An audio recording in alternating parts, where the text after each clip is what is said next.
Reacting to the story that Ghost of Tsushima has sold over 8 million copies, the director of fellow Sony exclusive Days Gone has suggested that his game achieved the same milestones, but it was seen in a very different light.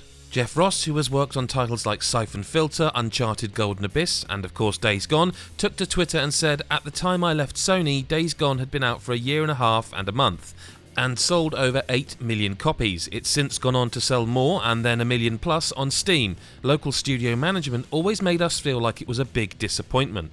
Also on Twitter, a fan mentioned that they thought a sequel could have been great, and Ross said he had plans for this, explaining, "I was planning on building on top of the original for a kick-ass sequel. Even the first Killzone got a 70 on Metacritic, but the sequel roared back with a 91. You gotta crawl before you can walk, and walk before you can run." Days Gone did suffer multiple delays and perhaps had a longer development period than Sony would have liked. As Ross himself mentioned, it was a hard game to make.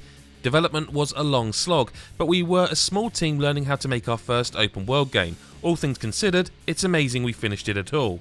Ross also confirmed in a follow-up that he's specifically talking about local management and added that in his case there were years of issues to work through. He also added it was never explained well why a sequel wasn't greenlit, though added in another reply on Twitter that the grief the developer got was about the sales, not the review scores, but also that Sean Layden, a previous chairman of Sony Interactive Entertainment Worldwide, was the team's biggest advocate. For more on Days Gone and for what's new and what's next, head to nme.com.